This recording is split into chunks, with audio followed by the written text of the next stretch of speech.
Olá, irmãos, bom dia a todos, graça e paz.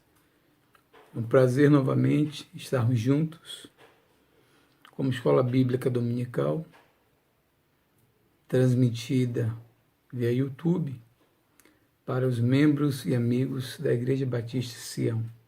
Mais uma vez, meu muito bom dia e obrigado por tua presença e por estar acompanhando sempre os estudos que estão disponíveis nesse aplicativo. Nós hoje vamos dar sequência ao livro de Lucas, que tem sido o livro estudado na nossa Escola Bíblica Dominical, na revista Compromisso, fala sobre o Evangelho de Lucas. E o grande desafio para mim é justamente o pouco tempo que temos para a abordagem de assuntos importantes que constam no Evangelho de Lucas. Ainda tem um agravante, o Evangelho de Lucas ele é o maior em capítulo, em extensão, é um livro muito extenso, os capítulos são grandes, em um capítulo só temos muitos temas e muitos assuntos. Então a gente faz aqui, tenta apresentar, né, dentro desse pouco tempo, um resumo mais profundo do Evangelho de Lucas. Hoje nós vamos para o capítulo 15 e 16. Vejam, dois capítulos grandes, para a gente tentar resumir em meia hora, mas vamos fazer todo o possível. Queridos,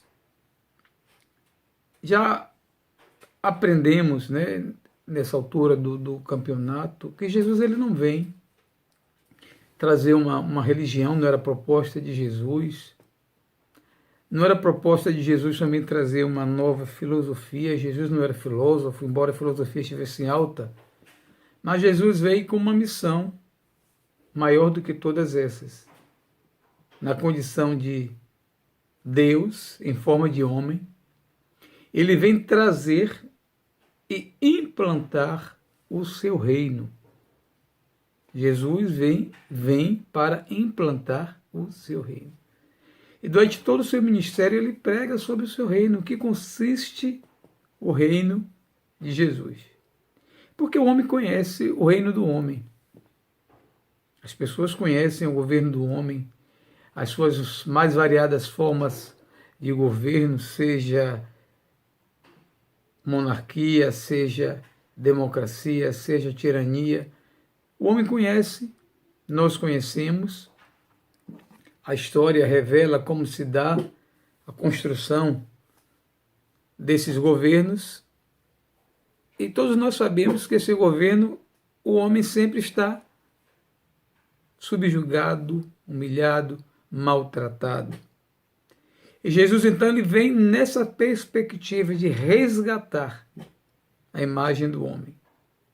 Esse homem que tem a sua imagem perdida desde o Éden, quando ele perde esse elo divino, e ele vem caindo, descendo degraus, desde a queda da criação até esse momento no qual Jesus aqui está falando, né? A Judéia, na época da colonização romana, o homem estava vivendo um declínio moral, ético e espiritual. A religião, no caso, o judaísmo já não respondia às demandas e às questões. E Jesus agora vem então implantar um novo reino. E para implantar esse novo reino, Jesus precisava pregar, ensinar, levar o coração do homem, não apenas a mente, mas o coração do homem, a sua mensagem. Um grande desafio. E Jesus então encara esse grande desafio de pregar o evangelho do reino, desse novo reino às pessoas. E esse novo reino ele é traduzido, se tem uma palavra para mim que resume, é a palavra graça. Jesus vem trazer o evangelho da graça. Esse evangelho da graça é aquele evangelho que contrasta com a lei A lei diz isso, isso e isso, e tem que ser cumprida. A graça diz isto e isto. Agora, cumprir a graça, viver a graça. Era o grande desafio para os seus ouvintes e hoje para nós ainda é um grande desafio. Viver na dimensão desse evangelho que é traduzido por graça. E Jesus então ele se utiliza, o que nós vamos ver agora, abra sua Bíblia, capítulo 15 de Lucas. Jesus, logo no versículo 1, aproximavam-se de Jesus todos os publicanos e pecadores para o ouvir. E murmuravam os fariseus e os escribas, dizendo: Este recebe pecadores e come com eles. Então lhe propôs Jesus esta parábola. Ponto. Vamos então falar um pouquinho do versículo 1. O autor, no caso Lucas, diz que Jesus era procurado. E segundo Lucas, Jesus não era procurado por boas pessoas, não. A julgar pelo que ele descreve aqui duas classes, que é a classe dos publicanos e pecadores, que eram abominados pelos judeus, ortodoxos religiosos da época. Publicanos, que eram os cobradores de impostos, que trabalhavam para Roma, tirando do povo, extorquindo do povo os tributos e os impostos e cobrando, às vezes, muito além, é o caso de Mateus, de Zaqueu, que cobrou muito além do que era para ter cobrado. Então era uma classe odiada, o judeu odiava um publicano, até porque o publicano era um próprio judeu a serviço, geralmente, a serviço de Roma. Então era um povo traindo o seu próprio povo. E os pecadores eram todos aqueles que não estavam dentro da cartilha da lei mosaica, que transgredia a lei mosaica, aí estava incluído todo tipo de gente, pessoas de má conduta. Poderíamos hoje chamar de pessoas, nós chamamos as pessoas marginalizadas, que estão à margem da sociedade. Poderíamos também chamar essas pessoas que hoje, são as pessoas que carecem de inclusão social, um universo muito grande de pessoas. Naquele contexto formado principalmente por muitas prostitutas e bêbados e pessoas de má índole, tudo formando justamente esse grupo que o judeu dizia que eram pecadores, como se eles não fossem pecadores. Então Jesus vem e esse povo é atraído por esse homem que falava palavras duras, mas também palavras doces. E falava com vida, porque ele era a própria vida. Então, esse grupo ia atrás de Jesus. E enquanto esse grupo ia atrás de Jesus, os pseudos religiosos, os falsos religiosos da época, essa classe era composta principalmente de fariseus e os escribas, os que escreviam as leis, ficavam observando e vendo que Jesus se relacionava com esse tipo de pessoas. Então, começavam a criticar, dizendo: quem é esse homem? Como é que é esse homem que se diz filho de Deus? Como é que ele se une, se junta a pessoas como essas? Então, é para esse público que Jesus dirige a sua mensagem. Agora, será que para cada tipo de pessoa existe uma mensagem, existe uma forma de se apresentar essa mensagem? Com certeza. Nós já vimos que uma sociedade ela é formada de pessoas dos mais variados níveis sociais, culturais, financeiros. E o Evangelho precisa então fazer uma abordagem de acordo com o público. Esse público, Jesus, era um público simples do ponto de vista cultural, não havia muito conhecimento, muita cultura. Mas Jesus tinha um interesse não de trabalhar a sua intelectualidade, mas trabalhar e atingir o seu coração. Jesus queria bater e atingir o seu coração. Diferente de hoje, onde nós temos recursos audiovisuais, estamos agora diante de um, você está me acompanhando aí, não sei de onde, mas está me vendo, estou aqui no meu quarto, você está me vendo, está vendo detalhes, da cor da minha roupa, minha parede atrás clara, está me vendo, Interessante. Pensando que isso não é para Jesus, nem sonhava em existir. TV, mídia, nada, nada, nada, nada. Mas Jesus queria pregar sua mensagem. E Jesus tinha, e nós o chamamos de pedagogo por excelência, o mestre por excelência. Jesus tinha meios para atingir os seus ouvintes de acordo com o seu entendimento. Como não havia recursos audiovisuais, como eu citei, Jesus então apelava para, no caso aqui, para a mente da pessoa. De que forma? Usando parábolas. O que são parábolas? São histórias, necessariamente não são reais, podem não ser reais, mas que servem para ilustrar um fato, uma mensagem que se quer passar. E no caso aqui, então, nesse capítulo 15, é um dos capítulos mais fantásticos, que é o capítulo 15. Não dá para ler detalhes por conta do tempo, mas nós vamos ler alguma coisa interessante. É um capítulo que resume 3 parábolas numa mesma parábola. Jesus vai pegar 3 elementos para falar de uma mesma coisa. Ele pega uma dracma, uma moeda que é perdida. Se eu não me engano, alguns dizem que equivale a um dia de salário, ou seja, é um dinheiro considerado, não é considerável. A dracma, uma ovelha e um homem. Dracma, ovelha e homem. Três situações de perda para ilustrar e falar de um mesmo tema, de um mesmo assunto. Ele diz assim: qual dentre vós é o homem que, possuindo 100 ovelhas, e perdendo uma delas, não deixa no deserto as 99 e vai em busca da que se perdeu? Primeira parábola é a parábola da ovelha perdida. Eu não sei vocês, de repente eu estou com 99, estou com 100 reais em moeda. 100 moedas. 100 moedas de R$1.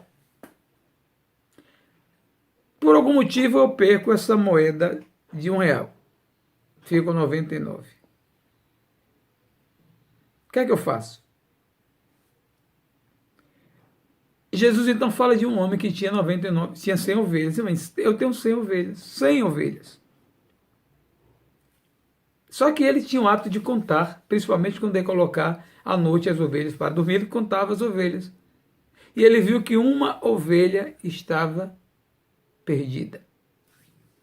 Ele deixa as 99 e sai em busca dessa ovelha perdida. Essa ovelha perdida, uma vez perdida, quando a ovelha se afasta do rebanho, ela se torna um animal indefeso, frágil, corre risco de ser roubada, de ser de um lobo ou um animal devorá-la. Ela sofre porque ela não tem muita força física, ela sofre porque ela não tem senso de direção quando ela se afasta do rebanho, por isso que o rebanho, o pastor está sempre usando um guiso, um sinozinho, e ele tem sempre o cajado para colocar as ovelhas de forma que elas não se percam. Então esse é o primeiro exemplo de perdição, uma ovelha que está perdida. Depois ele vai falar, ele vai citar o caso que é a partir do versículo 8. Né? Eu estou lendo rapidamente. Ele diz: qual é a mulher que, tendo 10 dracmas, se perder uma, não acende a candeia, vai à casa e procura diligentemente até encontrá-la, e tendo achado, reúne as amigas e vizinhas, dizendo: alegrades comigo, porque hoje achei a dracma que eu vos tinha perdido. Eu vos afirmo que, de igual modo, há júbilo diante dos anjos de Deus por um pecador que se arrepende. Aqui, novamente, Jesus pega um objeto diferente de um animal, que é um ser vivo. Ele agora pega um objeto que é uma moeda, uma dracma perdida, que tinha um grande valor para aquela mulher e para qualquer trabalhador. Era diária, era um dia de trabalho, um dia que faltaria, provavelmente daria para comprar muita coisa com esse dinheiro. Eu sei que tinha valor a ponto da mulher perder e procurar, e até encontrar. Exaustivamente, ela procurou e encontrou essa moeda, e quando ela encontra essa moeda, ela faz uma grande festa. A terceira é, ele continua falando de capítulo 11, versículo 11. Certo homem tinha 2 filhos, e o mais moço deles disse ao pai: dá-me a parte dos bens que cabe. E ele lhe repartia os haveres, passando não muitos dias, o filho mais moço, ajuntando tudo o que era seu, partiu para uma terra distante. Todos conhecem a história do filho pródigo. Agora nós temos um ser vivo, uma ovelha, um objeto, uma moeda, uma dracma, mas agora nós temos um homem. Deus pega um ser. Olha que interessante. Para aplicar e falar de uma mesma coisa, ele pega 3 elementos para que as pessoas entendessem a partir disso. Ou seja, naquele contexto, algumas pessoas ali tinham ovelhas. Muitos eram pecuaristas, né? Eram pastores de ovelhas, sabiam o que é perder uma ovelha. A ovelha gera lucro. Perder moeda, não preciso nem falar, qualquer um de nós, quando cai uma moeda aqui, eu procuro também. Às vezes até de 10 centavos. Perder não é bom. Mas agora Jesus pega e cita a história de um homem, um jovem. Esse homem, o velho senhor, tinha 2 filhos, o mais velho, todo certinho, morava lá, trabalhava lá, na dele, cumpria tudo que o pai determinava, mas tinha o mais jovem disse assim, não, será que só existe isso aqui? Deve ter um mundo maior, melhor, eu preciso conhecer. Baseado nisso, ele vai ao pai e diz ao pai, eu quero o que é meu, que eu vou partir.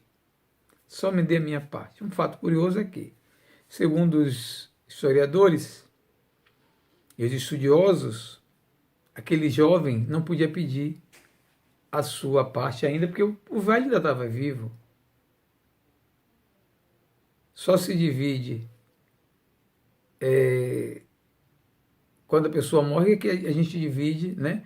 Faz a divisão da herança. Estava vivo ainda. Era a mesma coisa que dizia ao filho, meu pai, sei que o senhor vai morrer mesmo daqui a um dia, me adiante logo a minha parte, já está tudo resolvido. E o texto diz que aquele homem então dá ao filho a parte que cabia a ele e o filho sai. Se você ler o texto todo, você vai ver uma expressão dizendo que ele gastou tudo dissolutamente, ou seja, ele cai no mundo, como diz hoje, ele vai curtir a vida da pior forma possível, gasta o seu dinheiro, dizem que ele gasta com meretrizes, com bebida, não sei se ele, em pouco tempo ele gasta o seu dinheiro, não era pouco, era uma herança. A situação daquele homem é uma situação terrível, ele vai terminar os seus dias no chiqueiro, porque não tinha mais o que comer, não tinha mais dinheiro. Ele vai trabalhar como cuidador de porcos e vai comer a comida dos porcos. E a história vai passando até que um dia ele cai em si, a consciência volta e ele diz, não está certo. Na casa de meu pai, os trabalhadores são bem melhor tratados do que aqui. Ele levanta, se dirige e vai à casa de seu pai, na intenção de que o pai o recebesse como um empregado, porque ele achava que ele não tinha mais condições de ser recebido como filho. Você sabe a história linda. O pai o recebe de braços abertos, dá uma festa, bota anel e diz, esse meu filho estava morto e reviveu, estava perdido e foi achado. Em suma, esses três personagens de uma mesma parábola retratam o homem em 3 estágios. A parábola da ovelha perdida retrata o homem que, uma vez perdido, assim como a ovelha que não tem senso de direção, nem tem como voltar sozinha, são muitas pessoas que se encontram perdidas, mas num estado de perdição que ele olha para si, sente vontade de voltar, de sair da situação. Conheço muitas pessoas assim, que querem sair, mas não conseguem. Não tem força para voltar. E é nesse momento, então, que o pastor deixa as 99 e vai atrás. Podemos extrair daí só dessa várias mensagens. A primeira necessidade e a importância que ainda temos hoje como igreja, e não só como igreja, mas individualmente, de buscar as pessoas que estão perdidas. Sem julgá-las, sem criticá-las, não obstante a sua situação, o problema que ela se encontra, mas é hora de nós buscarmos essas pessoas, e muitas delas estão em nossa casa. Às vezes é um filho que se afastou, que se desviou, e precisa da nossa mão, da nossa ajuda. Então preciso buscar pessoas que ainda hoje se encontram em situações de abandono, às vezes perto de nós. Porque essas pessoas não têm força, elas não conseguem voltar sozinhas. Mas há um outro homem, um segundo estágio do homem que é mais difícil. Veja que o homem, semelhante a uma ovelha, ele está perdido, ele tem consciência de que está perdido, ele só não sabe como voltar. Mas temos a segunda, que é a dracma. O que é uma dracma? Uma moeda. Não tem sentimento, não tem vida, não é um ser vivo. Não tem consciência de que está perdida. Está perdida e vai ficar perdida. Se não for encontrada, vai continuar perdida para o resto da vida. São pessoas, irmãos, semelhantes a essa dracma perdida. Estão perdidas. Mas o estado de perdição é tamanho, tão grande, que elas nem sabem que estão perdidas. Estão presas, afundadas, atoladas, mergulhadas muitas vezes no pecado. Pessoas que são próximas às vezes a mim, a você, que estão nessa situação. E o que fazer? Já que elas não sabem que estão perdidas, vamos deixá-las nessa situação? Não. Aquela mulher, ela procura, porque ela sabe o valor que tem uma dracma perdida. Precisamos resgatar, mostrar para as pessoas o valor que elas têm. Mostrar para elas que elas foram criadas à imagem e semelhança de Deus. Então, essa dracma está perdida, não tem consciência, mas a mulher procura e encontra, e encontrando faz uma grande festa. Mas tem outro personagem, esse aí é o mais rico de todos, porque é um homem, é um ser humano.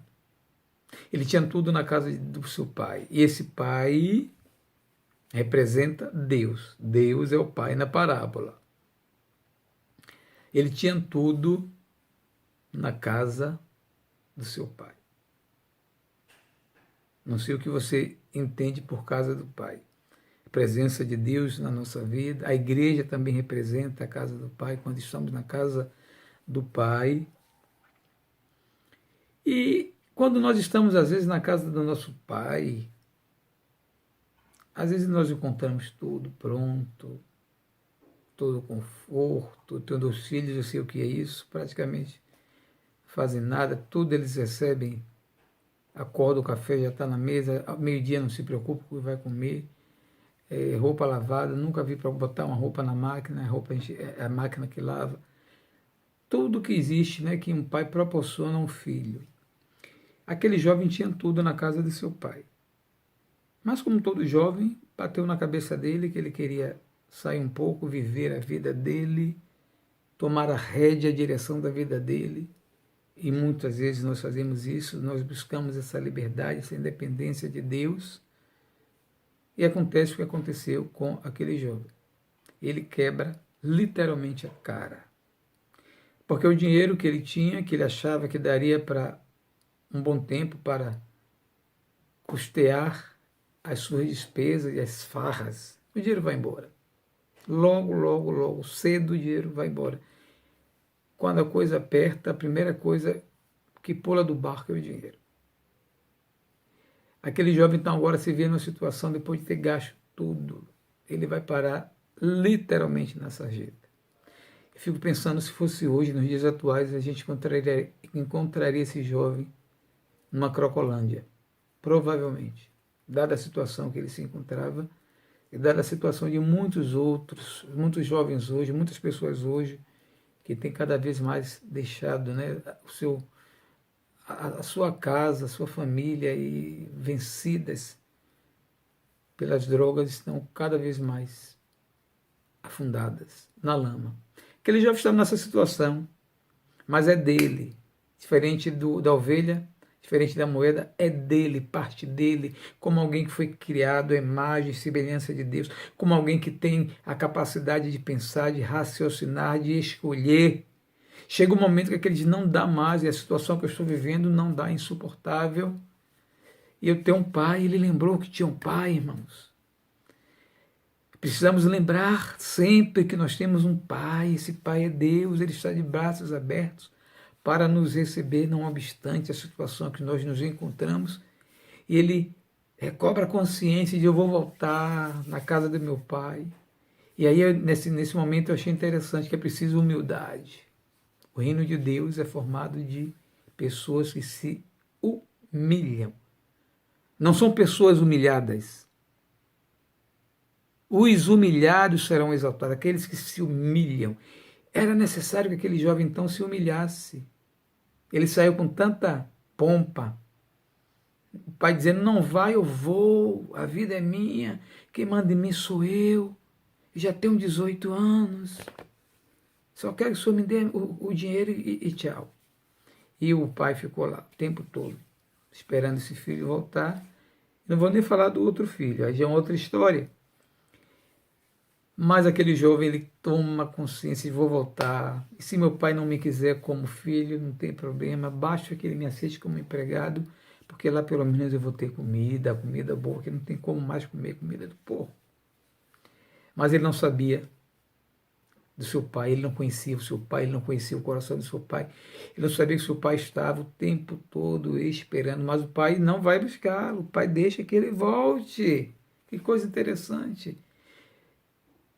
A ovelha é procurada, a moeda é procurada, o homem não é procurado.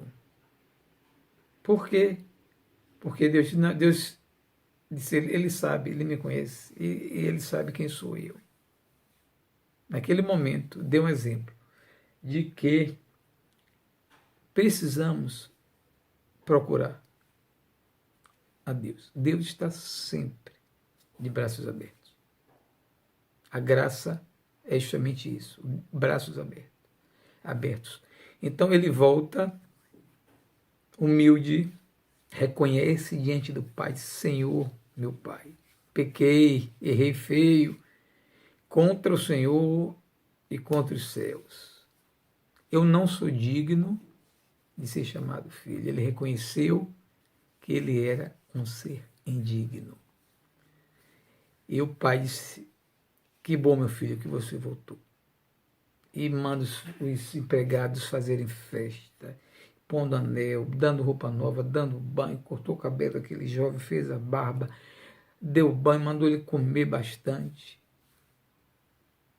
E disse assim, esse meu filho, no versículo de número 32 do capítulo 15, ele diz, entretanto, era preciso que nos regozijássemos e nos alegrássemos, porque esse teu irmão estava morto e reviveu, estava perdido e foi achado. Aí resume a parábola fala do amor de Deus. O amor de Deus, independente do que o outro fez, do que o outro faz, mas é o amor capaz de restaurar, de trazer de novo a dignidade, trazer vida a quem estava morto. É a graça de Deus. Aquele homem não fez nenhum sermão naquele momento, você fez isso, você está errado, o que você fez comigo não está certo, o que você fez com seu irmão, não. Aquele homem diz assim, os empregados não entenderam nada, esperavam que aquele homem, e o filho mais velho, esperava que ele fosse punido, no mínimo, mas ele é recebido com festa, com alegria, graça. Essa graça que nós precisamos mostrar hoje, irmãos, a toda e qualquer pessoa. O Evangelho de Lucas fala sobre graça. Então, queridos, por conta do tempo nós vamos ficar por aqui, mas que você tenha entendido que esse Evangelho se traduz por graça. Levar a graça, mostrar a graça de Jesus para toda e qualquer pessoa, independente da sua situação. Que o Senhor te abençoe na manhã deste dia, com graça, abundante graça. Em nome de Jesus, amém.